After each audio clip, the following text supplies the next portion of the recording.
Today's tutorial is for a very simple pouch. You do not need a pattern. This is just like kind of a common sense pouch. If this resembles any patterns that are out there currently, I don't know about them and I don't have them. I'm not trying to steal anybody's pattern.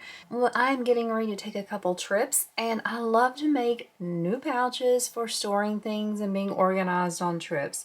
On this specific trip, I'm going to be taking lots of sewing things with me. I'm not taking my sewing machine, but things I'll need to cut out and my tools and supplies, so that is what I'm making this for. It also would work for cosmetics or for kids to have little toys and trinkets in the car or when they're out running errands. So let's talk about the supplies I'm using. For the materials, I'm using this cotton woven from the Emporium. This is on pre-order right now. It is part of their holiday winter round and it does close, I think, on the 10th, so you only have a few more days. I am using some fold over elastic. That is not required. It's just something I had in my supplies, and where this print is kind of busy and lots of pinks, I wanted something very light as a contrast. I didn't want anything to kind of take away from the print. I have 4 pieces cut out to the width of this fabric. I have 2 pieces of zipper tape, 2 zipper pulls, thread from Wizardry. I have 1 piece of jelly vinyl that is from the Emporium as well. I have 1 tag from Heartwood and Hide. I have a corner template just to round the corners on the bottom, and this is from Sweetly Unique. Now, like I said, there is not a pattern for this. I can give you the measurements to what I'm cutting, but really you can do it whatever size you want based on your needs. You can make it longer, you can make it wider, skinnier, shorter, whatever you want. If you wanted to use this for a toothbrush and toothpaste, you could even flip it and do it vertically. It's such a simple design. So let's go ahead and go through these steps and kind of work through it. Just so you know, this fold over elastic is not necessary. You could use waterproof canvas, you could use your regular cotton woven cut into strips, pieces of vinyl, whatever you have. My fold over elastic is very skinny. I really don't recommend it being this skinny. It's just what I have and I'm not going to waste it. I would really recommend going no smaller than 1 inch fold over elastic. That would be my preference. Whenever I use up all this in my stash, I will only buy 1 inch from there on. So let's go ahead and get started going through these steps one at a time and just sew up a really fun, cute little pouch today. To get this pouch started, I'm going to be working on the bottom first. So this is going to be the bottom of the pouch. This pouch will have 2 zippers. The top will be that jelly. I'm going to do this a little bit differently. I want to explain how you could do it the other way and honestly the easier way, but I like the look of this contrast right here, and so I'm doing it this way. The way I'm going to do this is I'm going to have these 2 bottom pieces wrong sides together. Then I will add the fold over elastic, then I'll attach that to the zipper. You could just do a traditional zipper sandwich where you have these pieces right sides together, sew along there, flip it and top stitch it. Or if you wanted, you could do it that way and then add the fold over. Then you could add the elastic after that. Where my elastic has this small divot in there, I'm just being a little particular and I don't want to see that. I went back and forth, but it was just bothering me. So I'm doing this the way I want to do it. Let me go ahead and give you the measurements of mine specifically.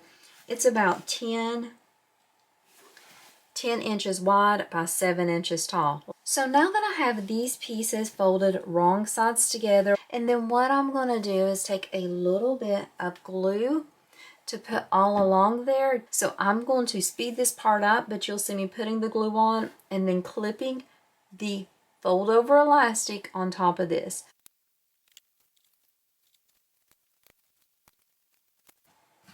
So here's how that first step looks. I just have it clipped around to the wrong side, so that crease is right here at the top. What I'm going to do now is get this tape, and I want this folded edge of this fold over elastic to be about 1/4 inch away from the teeth on here. So I'm not clipping anything. You could use double-sided tape for all these steps.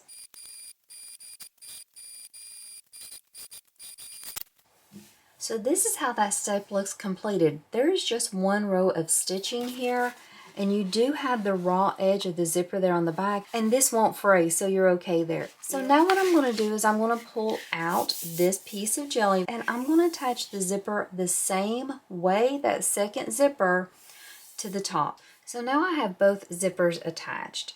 What I need to do now is I need to go ahead and just glue or double-sided tape, whatever you prefer to use, the last two pieces of this fold over elastic onto the tops of the zipper. Now I'm not going to sew these yet. I'm just going to glue and clip them into place the same way I did for these bottom ones, but I won't sew.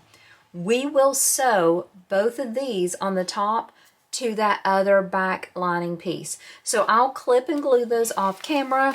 I'm also going to pull out these two pieces. I don't need this to be really sturdy, but if you wanted to make this sturdier, if you wanted extra protection, you could use a layer of fleece or foam even. You could quilt this, whatever you wanted to do on that. Also, if you want to add a tag, this is the time you will do it. I will add my tag to what's going to be the back of this pouch. After I sew the tag on and after I glue and clip these pieces of fold over elastic on, I'll come back to show you that, and then we will sew it together. I added my tag to the back side, and I just have these two pieces wrong sides together. Now, if you're wondering the measurements for this piece, I went ahead and cut it about 12 by 16. It really will depend on your other pieces. So don't worry about, like, if you wanted, you could even wait till the very end to cut that piece to make sure you get like a decent size on it. So what I'm going to do is I'm just going to line up the bottom of this pocket with the bottom of this piece. I am going to go ahead and take this jelly piece and I'm going to slide it under here.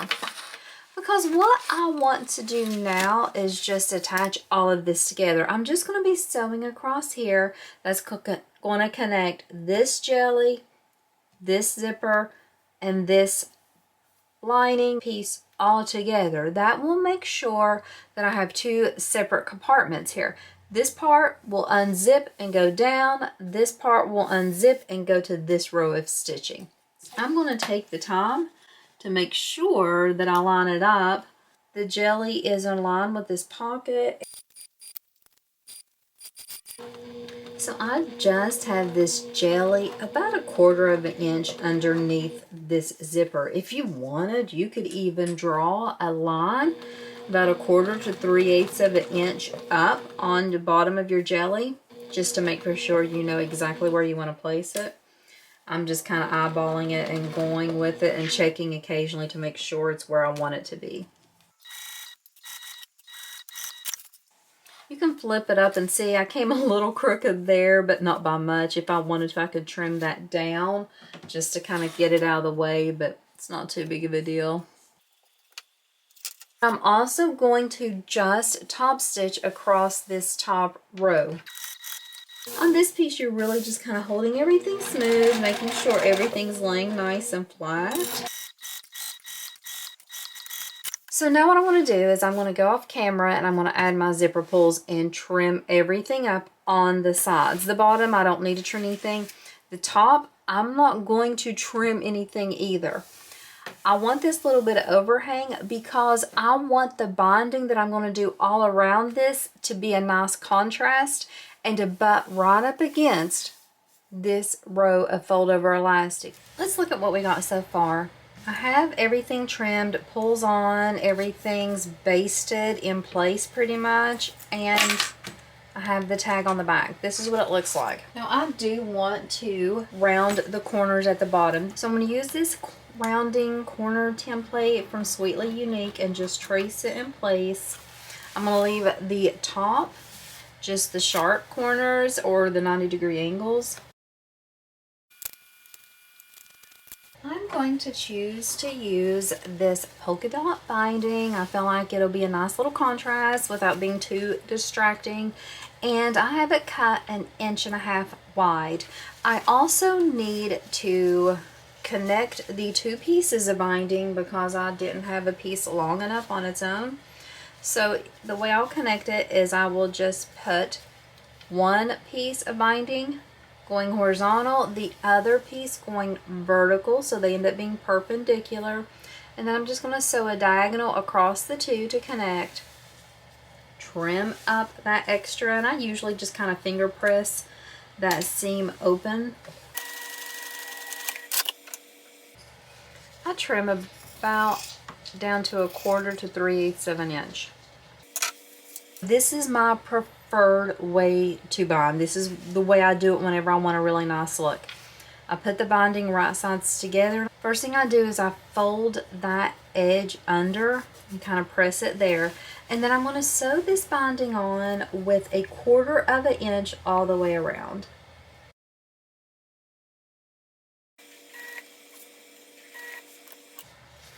I'm making sure that I keep that binding in line with that raw edge. It's going to want to kind of flip around, but I don't want it to. I want it to stay as nice as possible. And I also want to try to avoid any puckers, or sewing over any puckers if I can. Okay, now that I'm outside that curve, I will continue sewing around, just straightening as I need to, keeping the edges lined, and go around that other curve the same way. When I get to the top where I miter those corners, I will show you that, but I'm going to speed the rest of this up.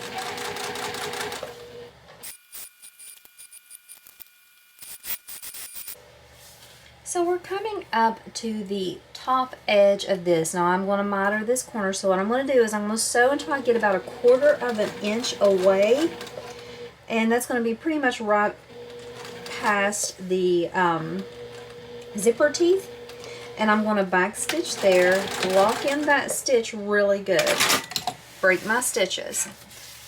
Then I take this piece of extra binding and I'm going to pull it, and so it's straight here, and this is a 45-degree angle. I'm pretty sure that's it. And so what I'll do is I'll crease that down, and right here is where I want to fold it back over. So I'll pick it up, have this edge, this folded edge, in line with the raw edge here. I'll show you this again on the other side. It should be close to this raw edge is now in line with this bottom edge here. I don't start sewing here. I just come down here and start sewing. So this will be left open so that we can flip it over and then just start sewing with that same 1/4 of an inch seam allowance at the edge now. So at the very edge of the corner, we're going to start sewing back stitch. Lock that in really nicely, and let's continue sewing.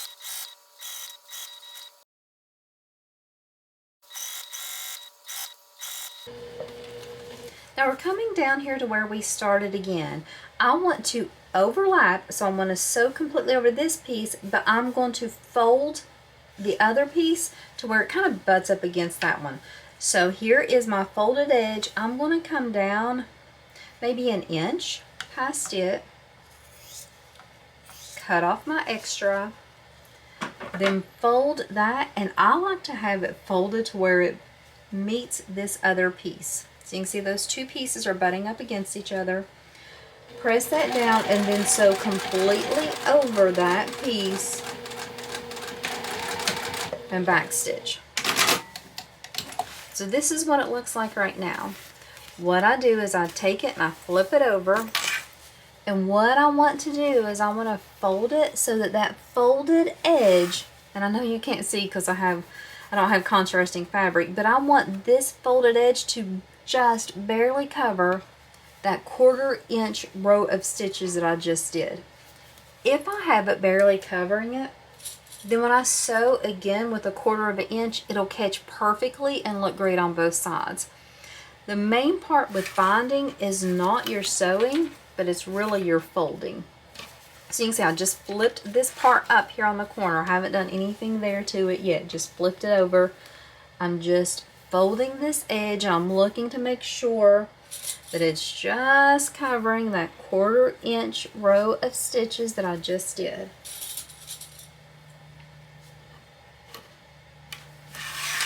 Leave this corner alone, come down here to the other straight side and do that same thing. Some pieces you may need to fold a little tighter, some a little looser. That's why I prefer, oh, and I did that perfect. Well, not perfect. You can see I have a little bit of gap there, but that's okay. It still looks good. So I'm just covering that row of stitches, and I want to show you how we do this corner. And then we are going to fold it in, and it should pretty much want to lay flat. And then you can just kind of tuck in the raw edges and fold it down. And one side will want to go better than the other. And so you kind of play around with it and see which way it's wanting to go. So once I get that folded down, I come over and I peek at the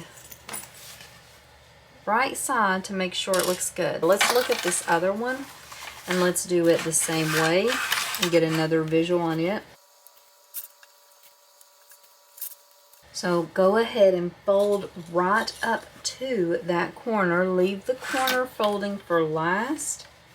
So you can see, like here I have it folded, and so I just kind of fold it back on top of itself, and you can see it makes that corner. So I push it down, and then I just kind of pull that to where it lays on top. Whenever we're sewing this, and we will wait until our needle is on both pieces. We want our needle down here. We don't want to pivot when our needle's down here. We want to pivot here, so then we can continue on and it catches all those pieces. So that's how you do the binding for the top corners. For the bottom, for the curves, it's just the same way as you do the straight lines. You just fold it over and then clip it down. For the part with the overlap is the same. I fold both of them together. Sometimes it gets a little bulky, and if I have trouble, I'll even kind of trim, but this one's laying pretty evenly. If at any point your binding won't cover your stitches, you can trim the seam allowance of the pouch. So I'm going to finish binding all around, and then I will just sew around with that same 1/4 inch seam allowance. I'll be sewing this from the exterior side. Sewing it from the exterior allows me to watch and make sure it looks perfect. It's time to sew. Let's just flip around, make sure everything looks good. I feel like it looks adorable. So what I'm going to do is I'm going to start sewing right past my seam. Like here is the overlap. Since my material is just an uninterfaced cotton woven, it could stretch. I want to sew past that fold in case I need to tuck extra in that fold.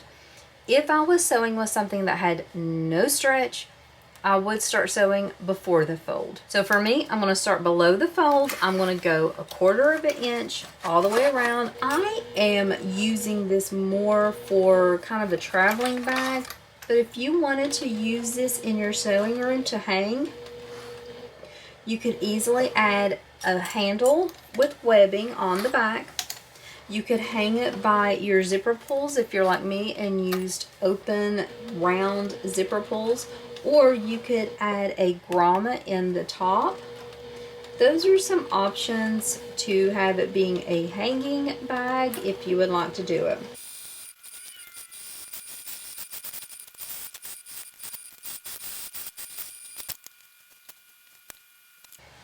So here is my adorable little pouch, super cute, easy. You can mix and match with whatever supplies you have.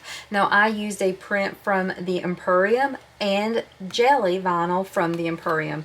This is on pre-order now. I think she has jelly in retail. I'm not for sure. You could use clear vinyl up here. You could use cotton woven for everything, clear vinyl for everything, jelly. It's like so easy to customize. You can make these bigger. You can make the zippers go down the middle for like toothpaste, toothbrush, whatever you want. It's just a really cute way to kind of store, organize kids. It could help them stay organized with their toys. You could put paper in one side, crayons in the other, snacks, whatever you want. Thank you so much for watching another tutorial of mine, and the link for the pre-order and Brittany's Facebook group will be in my description. And if you have any questions about this or anything you want to talk about, just let me know. I could do other versions of this if you like. I love making pouches like this. And I hope today in your sewing room that you're able to just grab some material and make something that will help you, that's just a fun, selfish sew, and will make your day a little bit brighter. Thanks so much for watching, and you have a great day.